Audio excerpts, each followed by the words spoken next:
ચાલો આપણે પ્રશ્ન 5મો છે. આપણે આના પહેલાંના લેક્ચરમાં આપણે પ્રશ્ન 6 છે એ કમ્પ્લીટ કરેલું હતું. એના 3, પહેલો, બીજો અને ત્રીજો 3 પ્રશ્ન છે એ કમ્પ્લીટ કરેલા હતા. હવે છે પ્રશ્ન 5મો.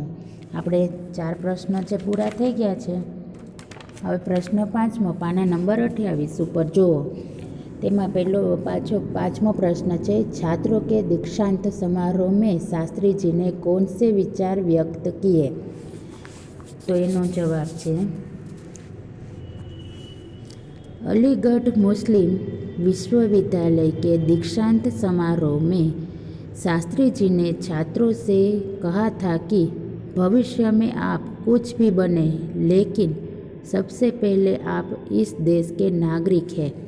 तो શાસ્ત્રીજીએ સમારોહમાં એમ કીધેલું હતું કે અલીગઢ મુસ્લિમ વિશ્વવિદ્યાલયમાં દીક્ષાંત સમારોહમાં ગયા હતા. ત્યાં તેને કીધું હતું કે તમે ભવિષ્યમાં કાંઈ પણ બનો, કોઈ પણ પદવી ઉપર જાઓ, ગમે તે બનો, પણ પહેલાં તે નહીં ભૂલવાનું કે આપણે એ જ દેશના નાગરિક છીએ. देश का संविधान आपको कुछ अधिकार देता है. દેશનું જે સંવિધાન છે એ તમને કંઈક અધિકાર આપે છે.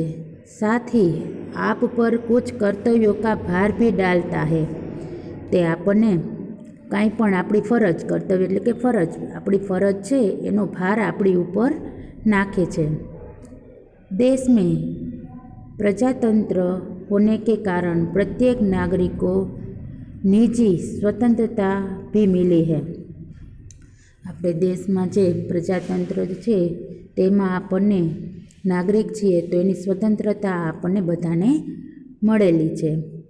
इस स्वतंत्रता का उपयोग हमें समाज के हित में करना चाहिए. આપણને જે સ્વતંત્રતા મળેલી છે તે બીજાને હેરાન કરવા, નુકસાન કરવા કે દેશનું કાંઈ નુકસાન થાય એમાં નહીં, પણ દેશની શેમાં ભલાઈ છે, દેશ આગળ વધે, તો એ આપણી સ્વતંત્રતાનો ઉપયોગ છે એ આપણે એમાં કરવો જોઈએ. તે આપણી ફરજ છે. इस प्रकार समारोह में शास्त्री जी ने संविधान द्वारा नागरिकों को भी मिली.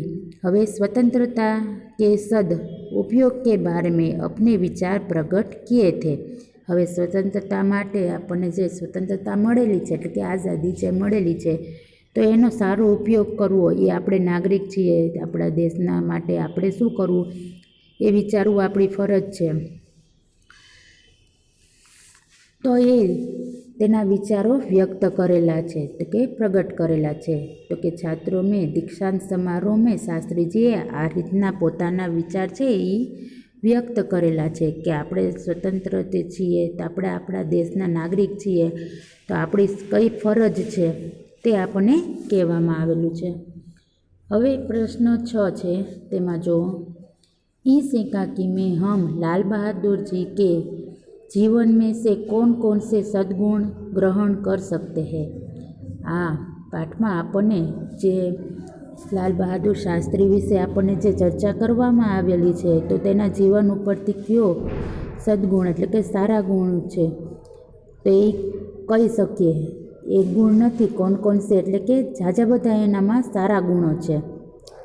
તો એ ક્યાં ક્યાં છે તે આપણે જોશું. લાલ બહાદુર શાસ્ત્રી છોટે કદ કે બડે વ્યક્તિ થે. જો કેટલું સરસ રીતના એનું વ્યક્તિત્વ વ્યક્ત કરી દીધું છે એક લીટીમાં જ. લાલ બહાદુર શાસ્ત્રી છોટે કદ કે એટલે એનું કદ છે એની છોટું એટલે કે નાનકડું છે, તે નાના કદના છે. પણ બડે વ્યક્તિ થે, પણ તે વ્યક્તિત્વ તેનું કેવું હતું? મોટું, બડું. તો એ વ્યક્તિત્વ છે એ મોટું હતું એનું. પોતે નાના હતા, એના કદમાં નાના હતા, પણ એનું વ્યક્તિત્વ છે એ મોટું હતું. उनसे हमें यह शिक्षा मिलती है कि हम अपने कर्तव्य निष्काम भावना से करना चाहिए. તેના ઉપરથી ને આપણને એ કહેવા માગે છે કે એની શિક્ષા ઉપરથી ને જો એના વ્યક્તિત્વ ઉપરથી આપણને તો એટલી જ શિક્ષા મળે છે કે એને જે કામ કરવાની ભાવના છે, તે નિષ્ઠાવાન છે, કર્તવ્યવાન છે, તે પણ આપણે એવી જ રીતના બનીએ. તો નિષ્કામ ભાવના સે કરના ચાહીએ. આપણે કોઈ પણ કામ છે એ કરીએ તો કાંઈ સ્વાર્થમાં નહીં, પણ દેશના હિત માટે આપણી જે ફરજ છે તે આપણે કામ કરવું જોઈએ, તે આપણને શીખ આપે છે. अपने उद्देश्य के प्रति हमारी दृढ़ आस्था हो, उसे अपनाने के लिए हमें कर्म लग्न करने चाहिए. હવે જો આપણા જે ઉદ્દેશ્ય છે, આપણા જીવનનું જે સ્થાન છે, એ સ્થાન પામવા માટે આપણે કંઈક કર્મ કરવું જોઈએ, એટલે કે સારું કામ કરવું જોઈએ. તો આમાં શું કહે છે? પ્રતિ અમારી દ્રઢ આસ્થા હો ઉસે, એટલે કે આપણે જેમ ભગવાન ઉપર કેમ વિશ્વાસ રાખીએ કે આપણું આ કામ થઈ જ જશે, આપણું આ કામ પૂર્ણ કરી દેશે, આપણને આ પ્રાપ્ત થશે, કેવી આપણને વિશ્વાસ છે. તો આ વ્યક્તિ ઉપર એટલો જ વિશ્વાસ રાખવામાં આવેલો છે. તો લાલ બહાદુર શાસ્ત્રી છે, તેનો એક જે વિશ્વાસ છે કે હું આ કરીશ જ, હું આ દેશ માટે ઉપયોગ બનીશ જ, તો એ દ્રઢ વિશ્વાસ છે. पाने के लिए हमें कर्म करने लगे रहना चाहिए. હંમેશા આપણે સારા કામ છે એ કરતા જ રહેવા જોઈએ, સારી નિષ્ઠાથી, સારા પ્રયત્નથી, સારા કામથી, સારી નીતિથી ને. તથા ઉસકે પ્રતિ હમારા આત્મસમર્પણ હોના ચાહીએ. આત્મસમર્પણ એટલે કે આપણું આખું વ્યક્તિત્વ, આપણું જે મન છે, મગજ છે, તે બધું એક જ કામમાં, જે દિશામાં આપણે આગળ વધવાનું છે એમાં જોડી દેવું પડે, ત્યારે આપણે એમાં સફળતા પ્રાપ્ત મેળવીએ. તો આત્મા એટલે કે મનથી, સમર્પણ એટલે કે આપણે એના તરમહી થઈ જવું. हमारे जीवन में श्रम, सेवा, सफलता और सादगी हो, यह आवश्यक है कि हम जो कहें वही करें और अपने राष्ट्र को लाभ पहुंचाने की वृत्ति रखें. હવે જો બધા નેતાઓને આપણે આના પહેલાં પ્રશ્નમાં કીધેલું હતું કે બધા નેતાઓ છે,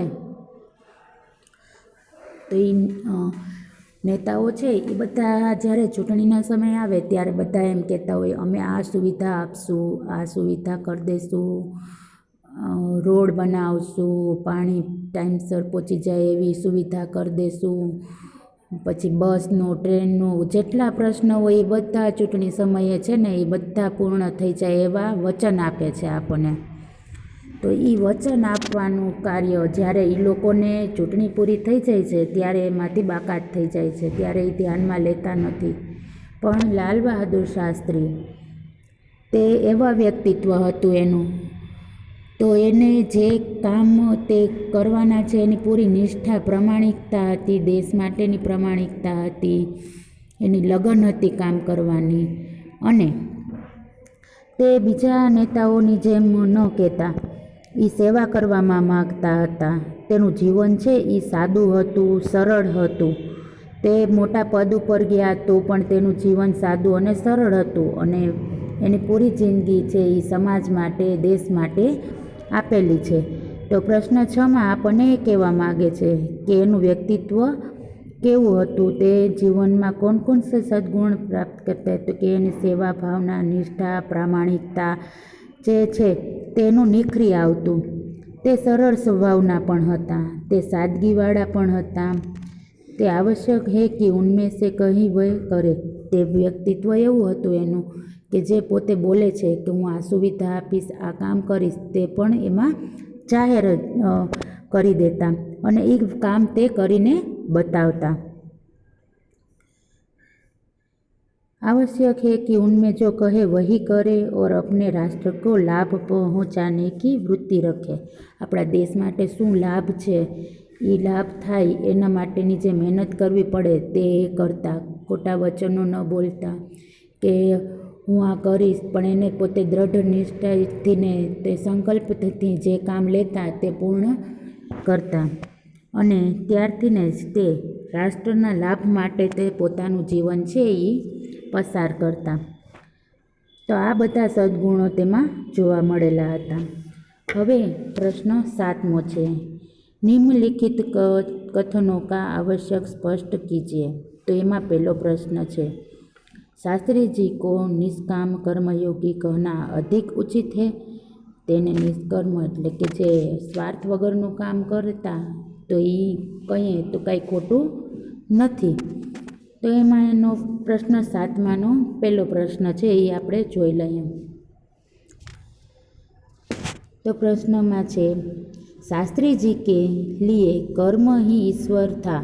શાસ્ત્રીજી માટે એનું કર્મ એટલે કે કામ છે એ એનું ભગવાન સમાન હતું। बिना किसी फल की आशा के वे संपूर्ण भाव से कर्म में लगे रहते थे। તે કોઈના માટે કઈ આશા રાખતા ન હતા, તે પોતાનું કામ છે એ સંપૂર્ણ प्रामाणिकताથી करता હતા। जब भी उन्हें अपने कर्म फल पाने का अवसर मिले तो उन्होंने उनकी अपेक्षा की फल पाने की लालच से उन्होंने कभी कोई काम नहीं किया था। હવે જ્યારે તેને સફળતા મળતી તો એ સફળતાનું કારણ એવું નહોતું કે એને એની પાછળ કોઈ જાતનો લાભ મળે। તે પોતાના કામ કરવાની ભાવનાથી ને તેની લગનથી અને દેશ માટેની સેવા માટેની જે એની જિજ્ઞાસા હતી તે પૂર્ણ કરવા માટે તે લગા રહેતા। તેની પાછળ એની કોઈ પણ જાતની અપેક્ષા નથી કે એનું કોઈ એને ફળ મળે। उन्होंने कभी कोई काम नहीं किया था। शास्त्री जी के इस स्वभाव को देखते हुए उन्हें केवल कर्मयोगी कहना पर्याप्त नहीं है। હવે એનું જીવન છે એ એના ઉપરથી ને આપણે કહી શકીએ કે ખાલી એક કર્મયોગી શબ્દ જોડવો તે એના માટે તે યોગ્ય નથી। उन्हें केवल कर्मयोगी कहना पर्याप्त नहीं है। ખાલી એને કર્મયોગી કયો તો એ એના માટે યોગ્ય નથી, એટલો શબ્દ છે એ એના માટે પૂરતો નથી। उन्हें निष्काम कर्मयोगी कहना ही अधिक उचित है। નિષ્કામ એટલે કે સ્વાર્થ વગરનું કામ કરવાવાળા વ્યક્તિ જે કામને જ ભગવાન માને છે તો એમાં નિષ્કામ કર્મયોગી કહેના અધિક ઉચિત। તો એને ખાલી કર્મયોગી શબ્દ નથી વાપરવાનો, પણ નિષ્કામ કર્મયોગી શબ્દ એના માટે વધારે ઉચિત છે। જે કાર્ય તો કરે છે પણ સ્વાર્થ વગરનું કાર્ય કોણ કરે, તો એ શબ્દ એને આપવા માટે કાંઈ ખોટું નથી। તો આ હતો પ્રશ્ન 7માનો પહેલો, શાસ્ત્રી જી કો નિષ્કામ કર્મયોગી કહેના અધિક ઉચિત છે। જો હવે એના પછીનો પ્રશ્ન છે એ છે બીજો, શાસ્ત્રી જી કા વ્યક્તિત્વ બાપુ કે અધિક કરીબ થા। હવે જે બાપુનું વ્યક્તિત્વ છે એ વ્યક્તિત્વની સાથે એનું વ્યક્તિત્વ મળેલું દેખાતું, એના ગુણો છે તે આમાં પણ ગુણો જોવા મળતા।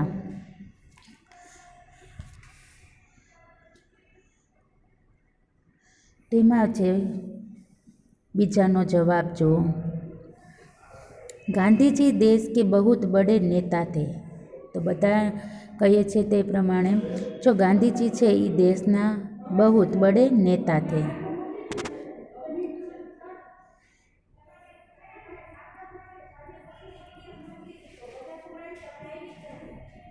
तो जो એમાં अद्भुत विनम्रता, सादगी और सरलता थी एना जीवन में। फिर भी उनमें जो वे गांधी जी के बहुत बड़े नेता थे, गांधी जी देश के बहुत बड़े नेता थे, फिर भी उनमें अद्भुत विनम्रता, सादगी और सफलता थी। आम आपने कही है कि शास्त्री जी का व्यक्तित्व बापू के अधीरिक करीब था, एटले व्यक्तित्व केवुं तो कि एनो स्वभाव, रहन सहन, एनी पसंदगी, एना निर्णय ते बधा एकबीजाने मळता रहता था। तो एमां एम कही है कि गांधीजी देश के बहुत बड़े नेता थे, फिर भी उनमें अद्भुत विनम्रता, सादगी और सरलता थी। इन गुणों ने उन्हें अधिक महान और लोकप्रिय बना दिया था। जे एमां गुणों हता तेनाथी ने ज ते महान बनी गया था अने बधा माटे लोकप्रिय बनी गया हता।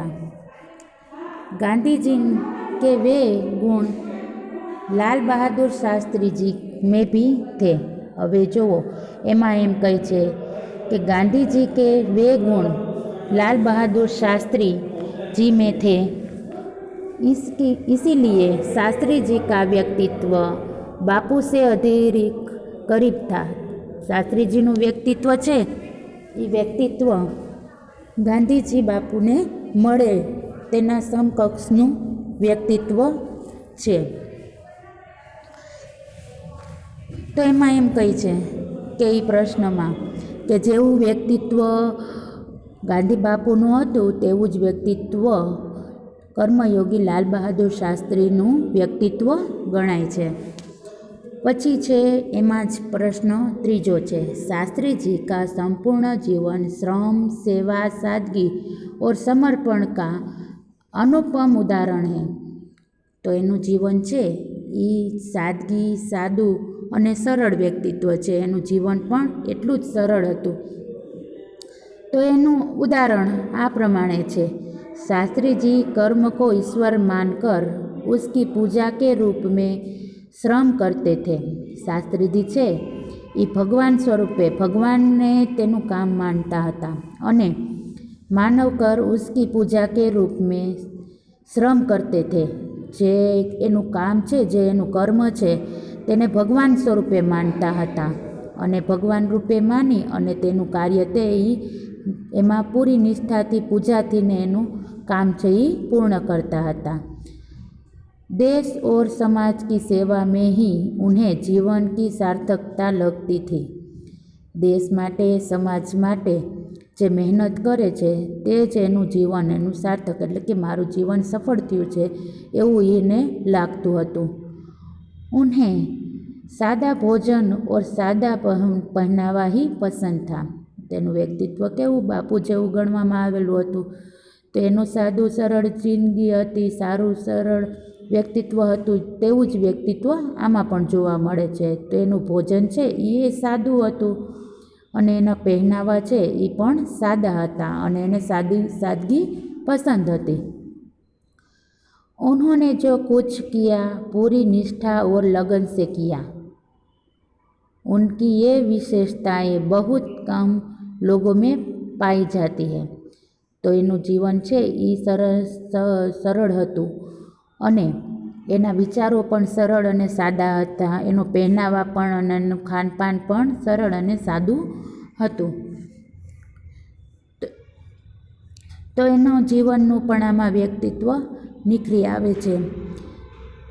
બહુત કમ લોગ મેં પાઈ જાતી હૈ. ઘણા બધા વ્યક્તિત્વ એવા હોય છે, નેતાઓ છે, પણ આના જેવું વ્યક્તિત્વ છે એ બહુ ઓછું જોવા મળે છે એવું વ્યક્તિત્વ, એવું આ પ્રશ્નમાં કહેવા માગે છે.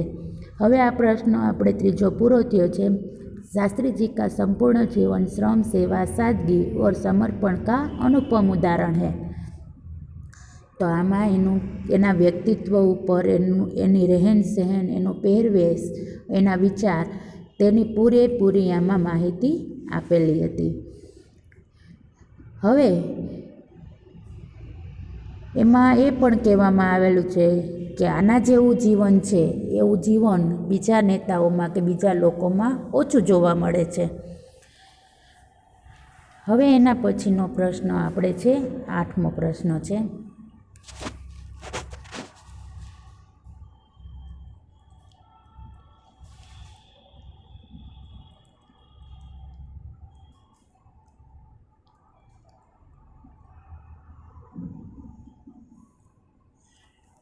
જો એના પછી આપણને માહિતી મળે છે.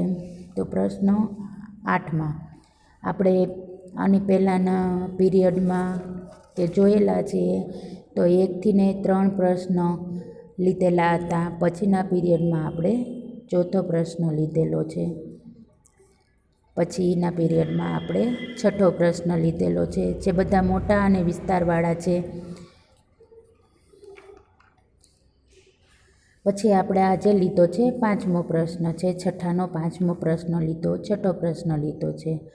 બધા વિસ્તારવાળા છે, મોટા પ્રશ્નો છે.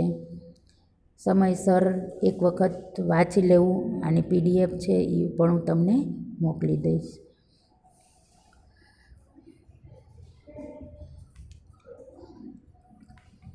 જો હવે એના પછીનું પ્રશ્ન આપણે 7 કમ્પ્લીટ કરેલો છે. 7મા પ્રશ્નમાં મોટા વિસ્તારવાળા પ્રશ્ન છે એ 3 પ્રશ્ન છે. पहलो प्रश्न है शास्त्री जी को निष्काम कर्म योगी कहना अधिक उचित था। बीजो प्रश्न है शास्त्री जी का व्यक्तित्व बापू के अतिरिक्त करीब था। बेनु व्यक्तित्व है एक बीजा ने मळतुं हतुं एवुं हतुं। अने पछीनो छे त्रीजो प्रश्न है शास्त्री जी का संपूर्ण जीवन श्रम सेवा सादगी और समर्पण का अनुपम उदाहरण है। तो आना पछीनो 8मो प्रश्न है ये आना पछीना पीरियड में आपणे लेशुं। हरिओम।